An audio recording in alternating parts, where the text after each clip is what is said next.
Good morning and welcome to Morning Movie News, where it's been a couple of busy days for Jessica Chastain. First off, everybody, of course, has been saying she has to star in the It Chapter 2 sequel, but of course, as I've been telling you, Warner Brothers ain't gonna pay for that. But also, she blew everybody's mind on Instagram saying she's not playing Lilandra in the upcoming X-Men Dark Phoenix movie, which we're going to talk about in just a second. But then, of course, Molly's Game has also finally premiered to fabulous reviews, which we'll discuss in our Festival Awards update. So first off, let's talk about, obviously, the more important news, and that's X-Men Dark Phoenix. Sorry, Oscars are really only cared about by cinephiles in the industry. Turns out, regular moviegoers don't give much of a crap because they never agree with the choices. But anyway, yes, on Instagram, Jessica Chastain posted this long, rambling discussion of a double rainbow, and you're like, you tried too hard, Jessica Chastain. But then she said afterwards, she replied to her own post, and she said, want a scoop? I'm not playing Lilandra. And I was like, what the what? It's hard to say Lilandra, actually, if you have to say it a lot. But anyway, when I saw that, a number of you tweeted me about it, and I was like, huh? So I went back and I looked at the initial headlines for the announcement that she was in talks to star in that movie. And it said, sure enough, she's in talks to play the villain. And I was like, don't, stupid industry trades. You know, you might recall our conversation when that story broke, that we were like, why would Lilandra be the villain or Lilandra be the villain in X-Men Dark Phoenix? She and Chuck, a.k.a. Professor Xavier, totally hook up. She helps the X-Men. Stupid movies industry, always changing the comics. Well, twist! It looks like Simon Kinberg is respecting the source material, and Jessica Chastain isn't playing that character. I wonder why she decided to ruin it, since we were all totally buying it and fell for it hook, line, and sinker. You think that maybe she would have saved it for like maybe some kind of first look revealing costume. And what would that costume be? Well, I think it's pretty obvious. I mean, she could maybe be Deathbird, Lilandra's sister, who's, has bird hair and feathers, like alien feathers. But I don't know, that seems like a lot of work and not necessary when, again, it seems much more obvious when you think about it and you take Lilandra out of the equation. You go, well, who would be the villain in a Dark Phoenix story? The Dark Phoenix. So my guess is that Jessica Chastain is the Phoenix Force. Manifested as an older version of Jean Grey, who's of course played by Sophie Turner. It's a shortcut to her awe-inspiring cosmic destructive powers, right? I mean, while Sophie Turner is like, oh, my evil, I'm worried about what I'm becoming, we're like, let's just cut to the evilness and have it manifest as Jessica Chastain, who's already, again, quite unlikable. She's also one of Hollywood's most famous redheads. She and Amy Adams have been duking it out for a while, but then, of course, there are more every day. Sophie Turner, of course, who's actually, I don't believe, a natural redhead, but, of course, thanks to Game of Thrones, she's a famous one. And then, of course, Sophia Lillis just joined the group off of the very first It movie, playing Beverly Marsh. Such a good performance. She's my favorite redhead now.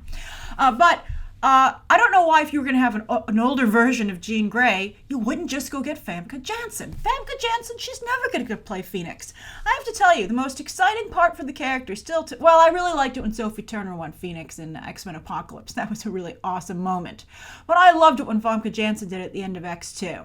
And I think Famke Janssen, I think that she's certainly on par with Jessica Chastain. I don't know, maybe Jessica Chastain has a little bit more,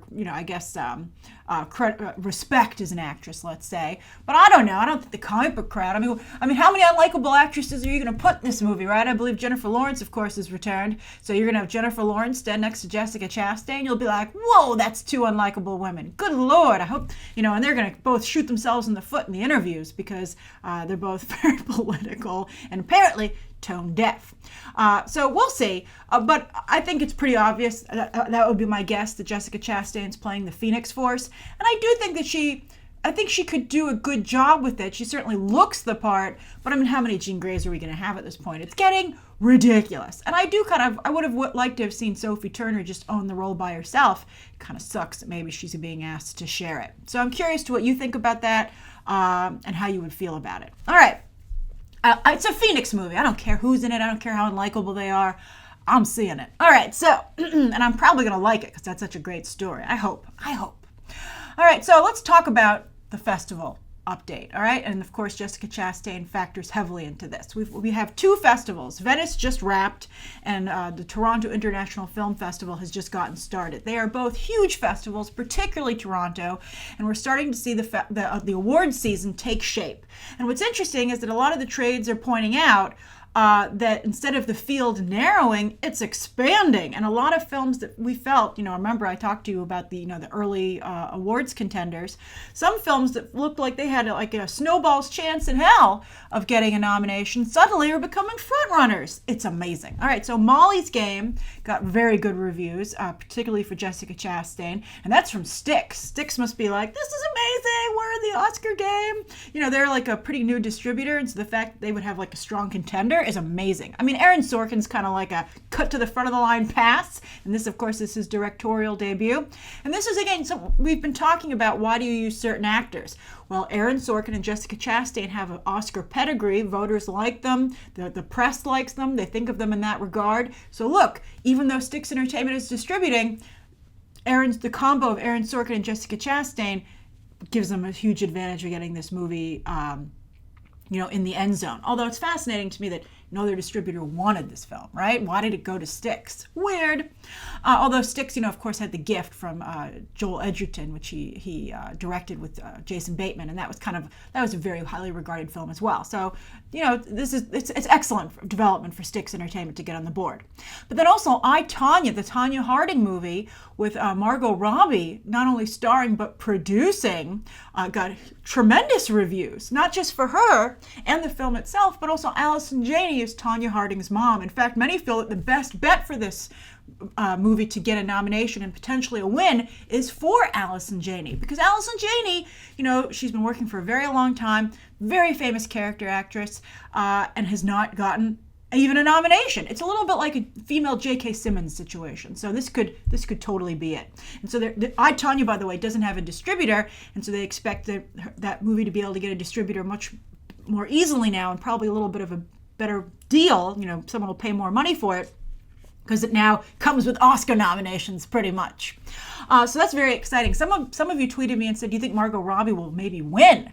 No way Margot Robbie will win, but she could get nominated. People are saying there's a comparison to Charlize Theron with Monster, which Charlize Theron produced, and again, used as a way for people to see her differently and take her more seriously as an actress. Very smart of Margot Robbie. That's kind of like what Margot Robbie's doing right now. She's also playing, in the Mary Queen of Scots movie, she's playing Queen Elizabeth. She's basically like, she's balding. I think Margot Robbie's like, okay, I couldn't be better established as a hot actress thanks to Harley Quinn. Now I want to be seen as a real actress. And so far, it seems like she's succeeding, so good for her. But for her just to get a nomination off of the I, Tonya movie would be huge. You have to build to a win. And that's what Andrew Garfield, for instance, has done. Nominated for Hacksaw Ridge, didn't have a chance of winning, but now he's a very serious contender to win for Breathe, directed by Andy Serkis. I actually think there's a very good chance Andrew Garfield could win. And it doesn't seem too competitive over in the male categories this year, which is unusual, at least not yet. But the actress categories are unusually competitive. You've got Jessica Chastain, now Margot Robbie looks like she's almost assured a spot. Allison Janney probably has Best Supporting Actress sewn up to some degree. And then Sally Hawkins is going to be a major contender for Best Actress, because The Shape of Water, Venice was so good to that movie. It got amazing reviews. It won like their top honor. That movie is now a front runner for Best Picture. And I thought that there's no way, because the trailer was so poorly cut. I'm surprised how poorly cut the trailer was. They didn't do a very good job showing, as we discussed recently after the reviews came out, how well situated it is to be Oscar bait. And I love that The Creature from the Black Lagoon, directed by Douglas, as if directed by Douglas Sirk. That's beautiful. I also want to point out that The Current War debuted from the Weinstein Company with Benedict Cumberbatch. He sure works with Harvey a lot. I think he's done owing Harvey at this point, because this did not go well. And also, of course, Michael Shannon co-stars. And this did not do well on the festival circuit debuting. It was not kindly received. So I would say that its awards chances are DOA. So at least you can take probably The Current War off the board. So that's an update on what's going on with the festival circuit in terms of awards season, and that's pretty much the whole point of the festival circuit, to be honest with you. And then for the third story of the day, I wanted to talk about Len Wein, a really famous individual in the comic book industry who unfortunately passed away over the weekend. And I'm very happy to see that he got a lot of attention, and people were respectful of him, and it didn't go unnoticed. And that's in large part because at first I was worried that it would just be in the comic book and Hollywood circles, but because of the work of like Hugh Jackman and Jim Lee working very hard to speak out about his contributions, he actually trended in the U.S. trends on Twitter over the weekend. So I was very happy for him and his family that his work was recognized like that. But if you don't know who Len Wein is, oh my goodness, listen to this. So Len Wein started out as an illustrator, didn't quite work out, came up with Marv Wolfman, another very, very influential person in the comic book industry, became a writer eventually. And I thought it was interesting that they were talking about the fact, I was, reading up on him a little bit last night, and they said, because he has started out as an artist, or at least an aspiring artist, he was really good at writing his scripts with that in mind, and artists love working with him. And it's important to remember that even the comic book business is a team business. It takes a village to make a comic book, just like it does a movie. But Len Wein, over his tenure in the comic book industry, working with, both at DC and at Marvel, he co-created Wolverine and Swamp Thing. Wolverine, of course, is tremendously successful. Swamp Thing, grassroots fan base, really starting to be a little bit on the rise, particularly if they make that Justice League Dark movie. And then also he co-created the international members of the X-Men team when they brought that team back after its early days. Chris Claremont gets a lot of the credit, obviously, for what was done there, but Len Wein was a major contributor in creating Storm, Colossus, Nightcrawler, hugely popular characters. And then he went on at DC to edit Watchmen. And it's unusual to see a writer, as was pointed out about Len Wein, a writer do so well as an editor. And, Watchmen, of course, is one of the most famous comic book stories ever told. And if you've only seen the Watchmen movie, do yourself a favor and read the comic. It's far superior. But it made me wonder, who is shaping the comic book stories today? You hear me all the time talk about the fact that I'm not particularly happy with the state of the comic book industry. I feel that it's become just promotional pamphlets for the movie and television business, and I wish that there was stronger talent still in that pool. I think there is some there. I think that, for instance, Peter Tomasi, who interestingly has spent a lot of time as an editor himself and was handpicked by Grant Morrison to take over the character of Damian Wayne, has done a fabulous job shaping not just the Bruce Wayne's son, Damian, but also the son they've given Clark Kent and Lois Lane. I at first thought that was a horrible idea, but I really love Jonathan Kent. I think that Peter Tomasi is doing a fabulous job with both characters. And if you're not reading Super Sons, you should be. I also think that Jason Aaron, particularly his work with Thor, is very influential. He did a lot with, he introduced Lady Thor, but that would really be undercutting everything else that he's done with the character. I think that his Thor run is phenomenal. And I'd also like to say that Scott Snyder, of course, has contributed a lot to the Batman mythos, particularly the Court of Owls. I don't know, Scott Snyder, I think, is very in step with Christopher Nolan's work. I think it's very cerebral. I prefer a little bit more of the detective, element of Batman. I don't love the tradition, the path they've sent the character down. I understand it, but they're not my favorite Batman stories. I much prefer what Peter Tomasi has been doing with I guess I like the emotional aspects of it, and I really like the secondary characters, and they've been trying so hard to create other secondary characters for Batman instead of the old favorites that it's a little frustrating for me. But anyway, I hope that when you see a great like Len Wein pass away, I hope that the comic book industry will take these moments to not only reflect on what Len Wein contributed, but say, what are people contributing today? And stand up. I mean, it's tough when they're owned by these big, studios.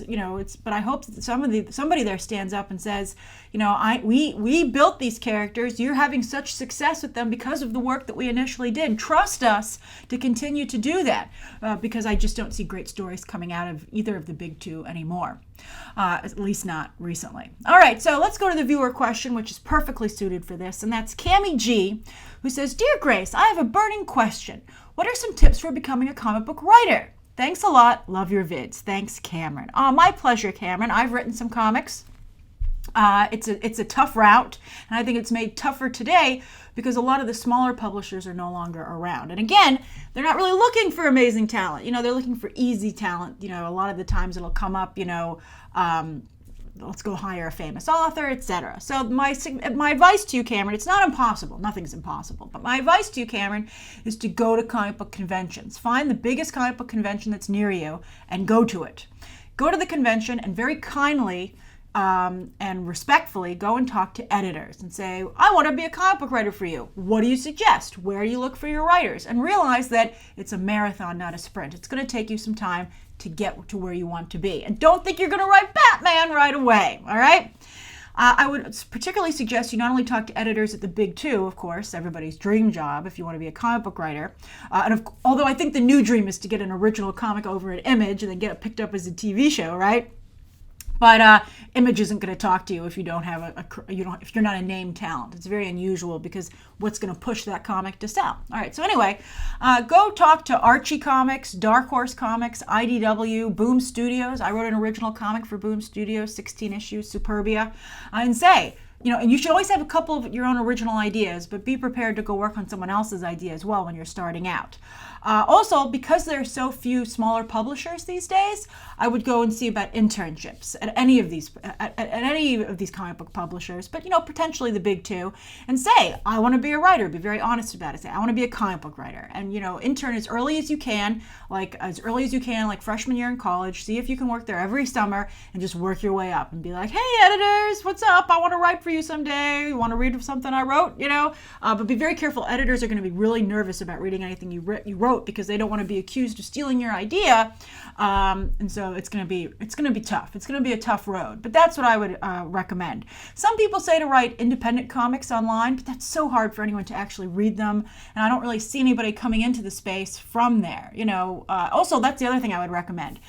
Go see the comic books that come out every week. See who the writers are. See what their paths were to success. See what they wrote beforehand. Just kind of get an idea on that. If there's an anthology coming up, see who maybe is editing an anthology. Say, can I contribute, a small story to it? Do your research. Do the footwork and get ready to pay your dues. That's important with pursuing any career path. All right, so Cameron, I hope that's helpful to you. Thank you, everybody, for tuning in today. Please write down what you think of today's top 3 stories, Cameron's viewer question, anything you'd like to see covered tomorrow, and any questions, of course, that you might have. Thanks for watching. Bye.